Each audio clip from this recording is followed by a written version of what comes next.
우리가 어떤 일을 하다 보면 그래요. 이 일을 누가 맡았느냐에 따라서 그 일의 결과가 참 많이 달라집니다. 그렇죠? 똑같은 일도 이 사람이 맡았느냐, 저 사람이 맡았느냐에 따라서 일이 참 달라져요. 어떤 학생을 가르치는 선생님이 누구냐에 따라서 제자가 달라지기도 하고요. 어떤 팀을 누가 맡았냐에 따라서 그 팀이 달라지기도 합니다. 요즘에 이제 어젯밤에도 혹 12시까지 또 열심히 TV 보신 분들 있으신지 모르겠지만 요즘 월드컵이 한차인데 어떤 감독이 그 팀을 맡았느냐에 따라서 꼴찌하던 팀이 승리하기도 하고요. 또 우승했던 팀이 몰락하기도 합니다. 누가 맡았고 누가 하고 있느냐에 따라서 결과들이 많이 달라지게 되는 것입니다. 왜냐하면 모든 것을 섭리하시는 분은 하나님이시지만 그 일을 이루어가는 건 사람의 손길을 통해 하기 때문이에요. 그래서 그 사람이 어떻게 하고 있는지에 따라서 여러 결과들이 달라지는 거지요. 임진왜란 당시에 우리나라에는 정말 없었으면 어떻게 할까는 우리의 나라에 명장이 있었습니다. 바로 이순신 장군이죠. 일본군이 우리나라를 파죽지세로 치고 올라가서 온 땅을 다 초토화시키고 있을 때 유일하게 전쟁에서 승리를 거두고 일본군들의 보급로를 끊고 전쟁하는 데 어렵게 만들었던 게 바로 이순신 장군이었습니다. 수군을 통해서 적들의 함선을 파손하고 그리고 그들의 보급로를 끊어서 더 이상 전진하지 못하게 하고 그리고 수군을 키워서 바다 쪽으로는 일본군들이 다가오지 못하도록 그렇게 만들었던 게 바로 이순신 장군이지요. 이순신 장군은 우리에게 많이 알려졌듯이 한산도 대첩이라든지 아니면 명랑해전, 노량해전 수많은 전투에서 승리를 합니다. 무려 23번을 싸웠는데 23번을 승리합니다. 한 번도 패하지를 않았어요. 그래서 그의 이름이 불려지기만 하면 일본군들은 저 이순신 장군이 있는 한 이 길로는 갈 수 없다 생각할 정도입니다. 그러던 때에 이 이순신 장군을 시기하고 질투하고 싫어하는 사람이 생기기 시작합니다. 특별히 누구였냐면 원균이라는 장군이에요. 바로 이순신 장군 밑에서 함께 일하던 사람인데 이순신 장군의 그늘에 가리어서 늘 2인자로 머물러 있습니다. 불만이에요. 그래서 장계를 써서 이순신 장군이 내 공로를 가로챘다 모함하기도 하고 이순신 장군은 어떻게 해서든지 이순신 장군을 무너뜨리고 그 자리를 차지하려고 노력합니다. 그러던 와중에 원균에게도 기회가 옵니다. 일본군들이 저 이순신 장군이 있는 한 우리가 이 전쟁에서 승리할 수 없다. 이 전쟁에서 이기려면 먼저 이순신 장군을 쳐야 된다라고 그들이 판단을 하고는 이순신 장군을 모략해서 이순신 장군을 끌어내리려고 그들이 계략을 짜기 시작해요. 이제 전쟁을 잠깐 쉬었다가 다시 시작하는 그 타이밍에 그래서 어떻게 하느냐. 이들이 가짜 정보를 흘립니다. 우리 군대가 이쪽으로 이렇게 지나가려고 한다라고 그렇게 가짜 정보를 흘려요. 그 정보가 선조 임금에게 올라갑니다. 선조 임금이 명령을 내려요. 자, 적군이 움직이니 너는 지금 수군을 그리로 이동시켜서 싸워서 이겨라. 근데 이순신 장군이 보니 이 정보가 신통치 않습니다. 아무리 봐도 거짓 정보 같아요. 여러 정황상 전쟁할 타이밍이 아닙니다. 그래서 선조 임금의 명령을 어기고 전쟁에 나가질 않아요. 결국 이 일로 선조는 대노합니다. 그래서 이순신 장군을 잡아들여버립니다. 파직하고 잡아들이고 고문을 하게 돼요. 결국 모든 직책을 다 잃고 이순신 장군은 백의종군하게 되죠. 이때 이제 원균은 그 상황 속에서 삼도수군 통제사가 됩니다. 그래서 삼군을 다 통솔해서 이제 전쟁을 하게 되죠. 이때 여지까지 수군에서 한 한 번도 지지 않은 그 수군, 300여 척의 함선과 그리고 13,000여 명의 수군을 거느리고 있던 막강한 해군의 수장이 됩니다. 그리고 7천량이라는 곳에서 이제 일본군과 맞닥뜨리게 돼요. 당연히 이길 것이라 생각했지만 우리 수군은 대패합니다. 300척의 배를 끌고 나갔는데 남아있는 배가 10여 척밖에 되지 않습니다. 그토록 자랑했던 거북선도 다 파괴가 돼서 물에 다 수장이 되고 말아요. 그리고 13,000명이 됐던 수군들 다 죽거나 도망가 버리고 남은 것은 100여 명도 안 됐습니다. 결국 그 상황이 되자 선조 임금은 다시 한번 이순신 장군을 삼도수군 통제사로 다시 임명을 해요. 돌아와 보니 배가 몇 척 없습니다. 군사들은 다 도망가고 없어요. 이제 일본 군대가 몰려옵니다. 선조가 다시 한번 명령을 내려요. 너 군대가 그렇게 보잘것없고 사람도 없으니 차라리 수군을 버리고 육지에 올라와서 함께 싸워라. 그때 이순신 장군이 장계를 올려서 싸우겠다고 이야기하는 그 대목이 우리에게 아주 많이 알려져 있는 대목이지요. 소인에게는 아직도 12척의 배가 남아 있습니다. 죽을 힘을 다해 싸우면 할 수 있습니다.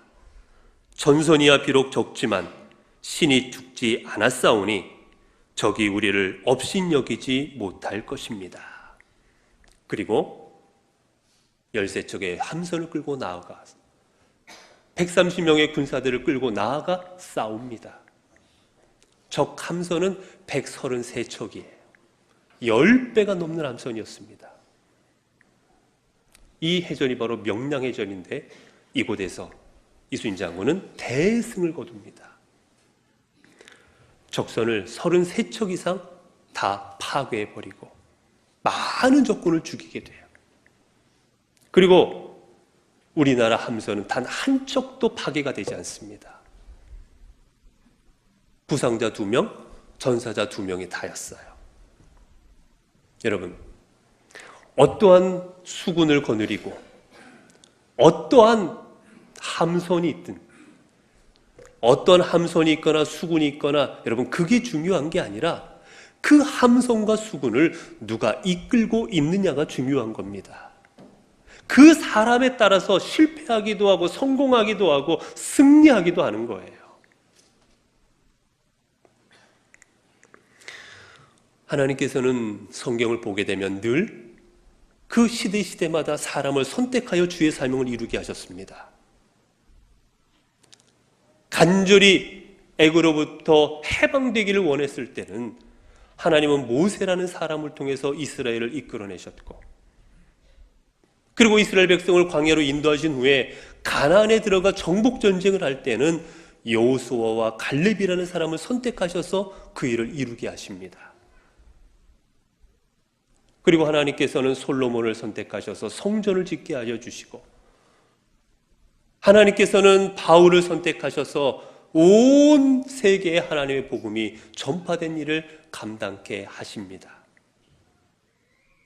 사랑하는 성도 여러분, 우리 하나님은 그 시대 그리고 그 장소에 가장 합당한 사람을 선택하여 주시고 그 사람을 통하여 하나님의 위대한 일들을 이루게 하신다라는 사실입니다.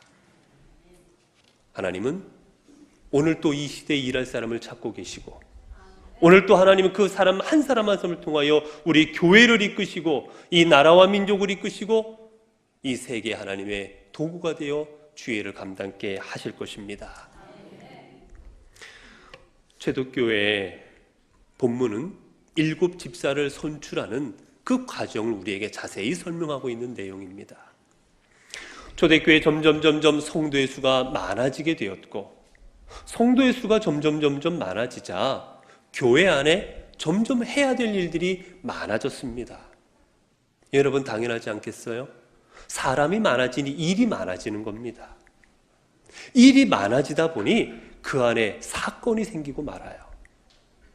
뭐냐면 교회 안에서 과부들, 즉 도움을 받지 못한 이 과부들을 돕는 일을 하고 있었는데 헬라파 과부들이 도움받는 것에서부터 제외되는 사건이 발생을 해버립니다. 여러분, 이스라엘에는 유대인들은 두 종류의 유대인들이 있어요. 이것은 바로 전쟁으로부터 생겨난 유대인들입니다. 북이스라엘이 아수르에 멸망을 하게 되었고, 그리고 남유다가 바벨론에 멸망을 하게 되었을 때 그 나라들은 이 이스라엘에 있던 그 사람들을 포로로 잡아가 버립니다. 노예로 사용하고 여러 가지 이유로 자기 나라로 사람들을 잡아가 버려요. 이제 그곳에 잡혀간 사람들은 그곳에서 살아가면서 헬라 문화를 접하게 됩니다. 그래서 언어도 헬라어를 쓰게 되었고 문화도 헬라 문화를 속에서 헬라인처럼 그렇게 생활하게 되었어요. 그러다가 때가 되어서 이 사람들이 이스라엘로 돌아오게 됩니다. 유대인이기는 했지만 헬라어를 쓰고 그리고 헬라의 문화에 접해 있던 이 사람들을 그래서 우리는 뭐라 부르느냐? 헬라파 유대인이다 라고 부르는 거예요. 그리고 이스라엘 안에는 예전부터 계속해서 이 유대 땅에서 살고 있던 이스라엘 땅에서 살고 있던 사람들이 있습니다. 그들의 전통을 지키면서 그들을 히브리파 유대인이다 라고 우리는 그렇게 불러요. 히브리어를 그들의 모국어로 사용하는 사람들이 있죠. 이 사람들이 모여서 유대 땅에서 특히 예루살렘에서 함께 생활하고 있었습니다. 물론 히브리파 사람들이 대다수였지요. 이제 예루살렘 안에 교회가 세워지게 되자 이 교회 안에도 히브리파 유대인들 그리고 헬라파 유대인들이 함께 신앙생활을 하게 되었고 대다수는 히브리파 유대인들이 교회에 함께 신앙생활하는데 대다수였습니다. 그러던 중에 어떤 이유에 있든지 아마 행정상의 오류였던 것 같지만 헬라파 유대 사람들 중에 어려운 사람들 특히 과부들을 돕는 과정에서 이 사람들이 제외가 되어버리고 말았어요. 그러자 헬라파 사람들이 원망합니다. 왜 우리 헬라파 유대인들 이 과부들만 도와주지 아니하느냐 원망하기 시작해요. 이로 인해서 교회 안에 분열이 일어나려고 합니다. 자, 이때 이 문제를 해결하고자 사도들이 나서서 이제 문제를 해결하게 되는 게 바로 3절 4절의 말씀입니다. 형제들아 너희 가운데 성령과 지혜가 충만하여 칭찬받는 사람 7을 택하라. 우리가 이 일을 그들에게 맡기고 우리는 오로지 기도하는 일과 말씀 사역에 힘쓰리라 하니. 이제 이 문제를 해결하고자 제안을 한 게 무엇이냐? 자, 교회 안에 일꾼을 뽑자라고 말하는 겁니다. 사랑하는 성도 여러분, 교회 안에 일꾼을 뽑을 때는 일꾼이 필요함으로 뽑는 겁니다. 하나님의 사람, 일을 감당할 사람이 필요할 때 그 일꾼을 뽑는 거예요. 하나님의 일을 감당하는 사람들이 부족해서 어려움을 겪지 아니하도록 봉사할 사람, 헌신할 사람을 그렇게 뽑는 것, 그게 일꾼을 선출하는 과정입니다. 누구에게 집사의 직분을 줘 명예 주려는 것도 아니었고, 집사 받기 위해서 줄 서 있는 사람들이 많다고 해서 그 사람들을 세워주려고 교회에서 일꾼을 뽑은 게 아니라는 거예요. 여러분, 교회에서 일꾼을 뽑는 과정은 할 사람이 아직도 많이 있는데 적체되었다고, 저분들은 세워져서 명예를 줘야 되는데, 여러분 그렇게 해서 교회 일꾼 뽑는 게 아닙니다. 교회 일꾼은 일이 있어서 봉사할 사람이 필요할 때 그때 하나님의 일꾼을 뽑는 거예요. 그래야 교회가 은혜롭게 되는 겁니다.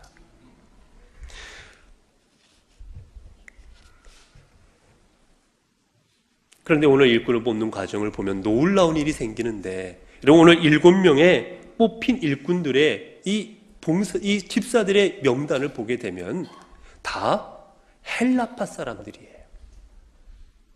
히브리파 사람이 없고 다 헬라 이름이에요. 즉 7명의 집사를 뽑아서 교회 일을 감당케 했는데 그 사람이 몽땅 헬라파로 뽑아줬다라는 겁니다. 여러분, 지금 교회 안에 대다수는 히브리파 유대인들이 대다수예요.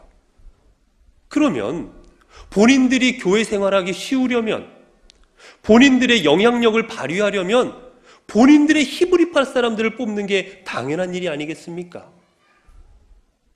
7명 중에 5명 이상은 히브리파 사람을 뽑아주고, 너희는 사람이 얼마 안 되는 한 2명 정도 아니면 1명 정도만 해라. 그게 일반적이지 않겠어요?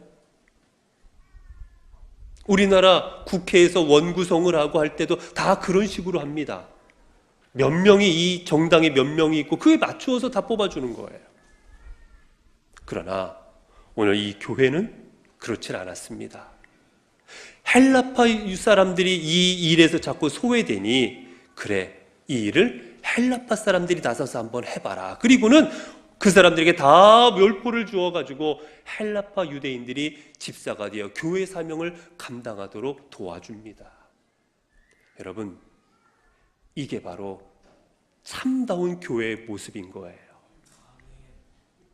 내 사람, 내가 아는 사람, 내 계파, 나랑 관계 있는 사람, 이걸로 해서 사람을 뽑는 게 아니라 하나님의 사명을 감당하기에 뭐가 좋은지, 어떤 사람을 뽑아서 하나님의 일을 이루게 해야 되는지, 그것을 위해서 내 거를 다 내려놓고 뽑는 겁니다.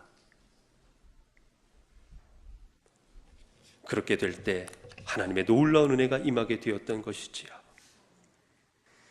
여러분, 교회는 누구의 것입니까? 교회가 목사의 것입니까? 장로님들의 것입니까? 권사님들의 것입니까? 집사님들의 것입니까? 교회는 하나님의 것입니다. 히브리파 유대인들이 왜 자신들의 기득권을 다 내려놓고, 왜 헬라파 유대인들을 그들의 집사로 다 뽑아주었고, 왜 직분자로 뽑아주었느냐? 이유는 하나입니다. 이 교회는 하나님의 교회를 생각했기 때문이에요. 내 교회, 히브리파 사람들이 만든 교회라고 생각을 했다면 자신들의 결코 기득권을 내려놓지 못했을 겁니다. 그러나 우리가 중심이 되어 이 교회를 세웠지만, 이 교회는 하나님의 교회라고 생각했기에 내 모든 것을 내려놓고 헬라파 유대인들을 교회의 직원으로, 교회의 직분자로 다 세워줬던 것입니다. 여러분, 이게 아름다운 공동체를 만들어가는 과정입니다. 여러분, 얼마나 아름다워요. 내가 할 수 있고 내가 미는 사람을 세울 수 있는데, 하나님 입장에서 보고 어떤 게 가장 옳을까를 보고 모든 거 내려놓고 뽑아준 이 과정이 얼마나 아름답습니까? 그럼 왜 하나님께서는 이렇게 헬라파 유대인들을 뽑도록 과정을 인도하셨을까? 뒤에 보면 다 이유가 다 설명이 됩니다. 후에 보면 이 예루살렘 교회에 큰 박해가 있게 돼요. 집사였던 스데반이 죽음으로 인해서 그 과정 속에서 심한 박해가 일어나서 더 이상 예루살렘 교회 교인들이 예루살렘에 거주하지 못하게 됩니다. 이들이 각지로 흩어지게 돼요. 그때 이 7명의 집사들이 각 헬라 지역에 가서 하나님의 복음을 증거합니다. 여러분, 그들은 헬라어를 쓰는 사람이에요. 헬라 문화 속에 살아갔던 사람들이에요. 그렇게 그들이 헬라어 쓰는 사람들 속에 들어가서 그들의 언어로, 그들의 문화 속에서 사람들한테 전도하게 되자 놀라운 역사가 일어나는 겁니다. 하나님께서 이렇게 하신 이유가 있었던 거예요. 아무 이유 없이 이렇게 만드신 것이 아니라 이 7명의 집사를 통해서 하나님의 나라를 확장해 나아가시려 그렇게 만들어 주신 겁니다. 그리고 예루살렘 교회는 거기에 순종했던 겁니다. 자, 이제 어떤 사람을 뽑아야 되겠다라고 성경은 말하고 있습니까? 우리가 3절을 보게 되면, 형제들아, 너희 가운데 성령과 지혜가 충만하여 칭찬받는 사람 7을 택하라. 이제 사도들이 성도들에게 말합니다. 너희가 일꾼을 뽑아야 되는데 어떤 사람을 뽑느냐? 첫 번째, 성령이 충만한 사람을 뽑아라. 성령 충만한 사람을 뽑아라라고 합니다. 여러분, 하나님의 직분자에게 가장 필요한 조건이 무엇인가? 성령 충만입니다. 다른 조건이 다 된다 할지라도, 다른 여건이 다 맞는다 할지라도 성령 충만하지 않으면 하나님의 사람이 하나님의 직분자가 될 수 없다라는 거예요. 근데 우리가 여기서 하나 기억해야 될 것, 그러면 성령 충만이 무엇입니까? 아니, 어떻게 하는 게 성령 충만입니까? 어떤 분들은 오해하는 분들이 있어요. 성령 충만이다라고 하면 우리가 일반적으로 기도하시면 방언으로 기도하시고, 그리고 예언도 하시고, 치유의 은사도 있으시고, 그분이 놀라운 역사들을 이루어 나갈 때 성령 충만하다라고 이야기합니다. 물론 맞기도 합니다. 틀린 얘기는 아니에요. 그러나 여러분, 그게 성령 충만의 다가 아니라는 거예요. 그건 성령 충만의 일부분입니다. 진정한 성령 충만은 무엇인가? 첫 번째는 성령 충만이라는 것은요, 하나님 중심으로 살아가는 사람이 성령 충만한 사람입니다. 내 중심, 내 생각이 아니라 내 모든 것을 하나님이 주장하는 사람, 내 머리부터 발끝까지, 내 생각부터 내 행동까지 다 하나님께서 주장하시는 사람, 그 사람이 성령 충만한 사람인 거예요. 여러분, 내가 하나님을 중심으로 살아갈 때 우리는 나를 위해 살아가질 않습니다. 그 사람의 삶은 하나님을 위해, 하나님의 영광을 위해 살아가게 되는 거예요. 그리고 성령 충만한 사람의 특징은 무엇이냐? 그 안에 말씀이 있습니다. 말씀이. 성령께서 하시는 일 중에 하나가 우리로 하여금 말씀을 받아들이게 하고, 그리고 그 말씀이 우리에게 생각나게 하고, 그리고 말씀을 통해서 말하게 하는 것, 성령님께서 하시는 일입니다. 그렇기에 성령 충만한 사람은 말씀이 그 안에 있습니다.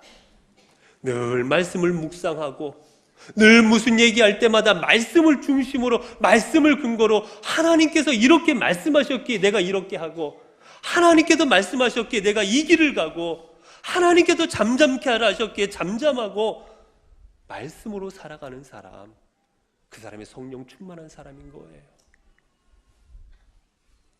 또 성령 충만한 사람 어떤 사람인가? 그 안에 사랑이 있는 사람입니다.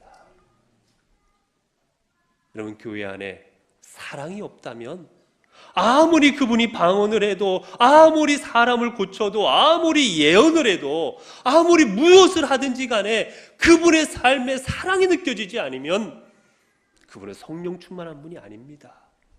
왜 그렇습니까? 하나님은 사랑이시기 때문이에요. 어떻게 하나님이 사랑이신데 우리 그 성령 충만한 분 안에 사랑이 없습니까? 말이 되지 않는 거예요. 여러분, 그래서 성경의 이 집사님들은, 성경에 나오는 이 직분자들은 사랑이 충만한 사람, 하나님을 사랑하고 다른 사람들을 사랑하는 그 사람들을 직분자로 뽑고 있는 겁니다. 그리고 또 성령이 충만한 사람은 어떤 사람인가? 성령님이란 이 말 자체는 위로하다라는 말의 뜻이 있어요. 여러분, 성령 충만한 사람은 다른 사람을 위로하는 사람입니다. 거꾸로 말하면 상처 주는 사람이 아닌 거예요.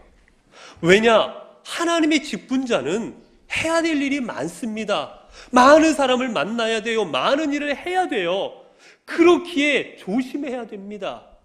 내가 하는 말 한마디가 저분에게 상처가 될 수 있고, 내가 하는 행동 하나가 사람을, 교회를 떠나게 할 수가 있는 거예요. 그렇기에 직분자는 위로하는 사람이 되어야 됩니다. 아픔 당한 사람을 위로하고 기도해주고, 그분의 손을 붙잡고 눈물로 함께 해주고, 어려운 일이 당했을 때 함께 어려운 일을 감당해주고 위로해주는 분이 직분자가 되어야지, 매일같이 질책하고 긁고 아프게 하고, 여러분, 그런 분이 교회 직분자가 되면 교회가 편할 날이 없게 됩니다. 그렇기에 성령 충만한 사람은 바로 위로하는 분입니다. 그리고 성령 충만한 분은요, 여러분, 열매가 있습니다. 그분이 하는 사역을 통해, 그분의 삶을 통해 늘 열매가 맺어져요. 전도의 열매, 그리고 사람들의 구역의 열매, 선교회의 열매, 내가 있는 그 자리에서 여러 열매들을 맺으며 나아갑니다. 눈에 보이는 거예요. 그분이 있는 자리만 가면 사람들이 떠나가고, 그분이 있기만 하면 일이 엉망이 되고, 그분은 일을 망치는 은사가 있는 거지요.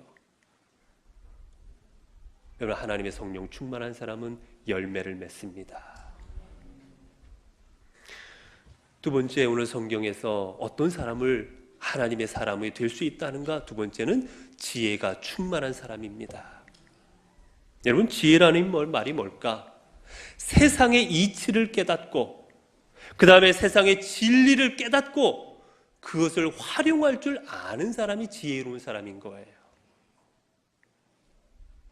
여러분, 일을 할 때 이렇게 여러 일들을 하다 보면 제일 일하기 어려운 분이 어떤 분인지 아십니까? 고집으로 일하는 분이에요. 어떤 일을 할 때 합리적으로 일하는 게 아니라 고집으로 일하는 분들이 있어요. 그분 일할 때가 제일 힘이 듭니다. 서로 간에. 우리나라 말에 좌정관천이다라는 말이 있어요. 좌정, 우물에 앉아서 관천, 하늘을 바라본다라는 말이에요. 자, 우물에 앉아서 하늘을 바라보면 하늘의 어떤 부분이 보입니까? 우물 구멍 뚫린 것만 하늘이 보이는 거예요. 우물이 사각형이면 하늘은 사각형으로 보입니다. 우물이 동그라면 하늘은 동그랗게 보이는 거예요. 그리고 말합니다. 야, 하늘은 동그래. 하늘은 네모난 거야. 아무리 하늘은 무한대로 펼쳐 있다고 설명을 해줘도 내가 본 하늘이 네모났기에 포기하지 않는 거예요. 우리 속담에는 그래서 우물안 개구리다라고 이야기하지요. 그렇기에 여러분, 내가 그런 마음 갖고 혼자 살아가는 것은 뭐라 말하겠습니까? 그러나 하나님의 사명을 감당하려면 세상의 이치를 깨달아야 됩니다. 사람들이 어떻게 살아가고 있고, 사람들이 무엇을 원하고 있고, 하나님께서 우리에게 주신 지혜와 지식이 무엇이고, 여러 가지를 알고 이치에 맞추어서 일을 감당해야 되는 거예요. 그렇기에 지혜가 있어야 됩니다. 말하는 것에도 지혜가 있어야 되고, 일을 하는 것에도 지혜가 있어야 되는 거예요. 여러분, 그러나 우리가 중요한 건, 여러분, 지혜가 공부 많이 했다고 지혜가 얻어지는 게 아니에요. 학교 많이 다녔다고 지혜가 얻어지는 게 아니에요. 가장 지혜로운 건 무엇입니까? 하나님의 말씀입니다. 하나님의 말씀을 가까이 하면 가까이 할수록, 하나님께서 이러한 길로 가라 하시는구나. 하나님께서 내 거를 때로는 포기하라 하시는구나. 하나님께서 올바른 길을 위해서는 고난당하는 것도 감수하라고 하시는구나. 성경을 통해 지혜를 얻는 거예요. 그리고 마지막 하나를 더 이야기합니다. 바로 칭찬받는 사람이다. 여러분, 하나님의 사명을 감당하실 분은 칭찬받는 분이 되어야 돼요. 스스로 내가 나를 칭찬하는 게 아니고요, 다른 사람으로부터 칭찬을 받아야 되는 거예요. 거울 보고, 야, 나는 이쁘다, 나는 잘생겼다, 너는 왜 그렇게 잘났냐, 여러분, 그게 칭찬하는 게 아니에요. 다른 사람이 나를 보고 칭찬해야 됩니다. 아이고, 권사님은 참 믿음이 좋으십니다. 우리 장로님 기도가 너무 은혜스럽습니다. 우리 집사님이 일하시는 게 너무 귀합니다. 다른 사람부터 칭찬받아야 되는 거예요. 잠언 27장 2절에 보면 성경이 이렇게 기록합니다. 타인이 너를 칭찬하게 하고 내 입으로는 하지 말며, 외인이 너를 칭찬케 하고 내 입술로는 하지 말지니라. 그렇지요? 내 입술로 나를 칭찬하는 게 아닙니다. 내가 어떻지요? 내가 좀 잘했지요? 여러분, 그게 아니에요. 사람들이 나를 칭찬할 줄 알아야 돼요. 여러분, 교회 일꾼은 칭찬받는 사람이어야 합니다. 귀합니다. 은혜롭습니다. 좋습니다.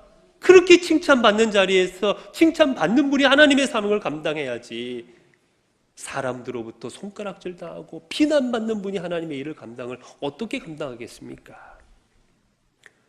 자, 이렇게 기준을 가지고 하나님의 직분자를 선택하자 교회 안에 놀라운 일이 벌어집니다. 7절의 말씀이지요. 하나님의 말씀이 점점 왕성하여 예루살렘에 있는 제자의 수가 더 심히 많아지고 허다한 제사장의 무리도 이도에 복종하니라. 여러분, 하나님의 뜻 가운데서 일꾼들을 뽑게 되자 그 예루살렘 교회에 이루어진 일이 무엇입니까? 하나님의 말씀이 점점 왕성하여졌다라는 거예요. 점점 많은 사람들이 모여들었다라는 거예요. 부흥했다라는 겁니다. 하나님의 일꾼을 올바로 뽑자 교회가 은혜가 넘치고 부흥합니다. 여러분, 저희 교회 하나님께서 이곳에 세워주신 지 무려 이제 43년이라는 세월이 흘러가고 있습니다. 그동안에 어려운 일도 많았고 힘든 일도 많았고 여러 일들을 경험하며 지금까지 나와왔고, 그간 많은 분들이 교회를 위하여 헌신하여 주셨습니다. 여러분, 저는 믿습니다. 하나님께서 우리 교회를 이곳에 세워주셨고, 그리고 하나님이 43년 동안 우리 교회가 없어지지 아니하게 하신 것에는 하나님께서 쓰시고자 하는 하나님의 뜻이 있으시는 줄로 저는 믿습니다. 그리고 지금 이 순간도 우리 교회를 사용하시려고 이렇게 많은 성도들을 통해 함께 예배드리게 하시는 줄로 믿습니다. 그리고 이제 우리 교회가 더 새롭게 되기 위하여, 더 많은 하나님의 사명을 감당하기 위하여, 또 놀랍게 하나님의 도구가 되기 위하여 우리 교회로 하여금 새로운 일꾼을 선출하여 주신 줄로 믿습니다. 이 일로 인하여 우리 교회가 오늘 본문처럼 하나님 앞에 순종하고 말씀에 비추어서 일꾼을 선출함으로 말미암아 하나님의 교회가 점점 왕성하여지는, 교회 안에 제자의 수가 점점 더 많아지는 이 귀한 은총이 우리 교회에 임하게 되시기를 간절히 바랍니다.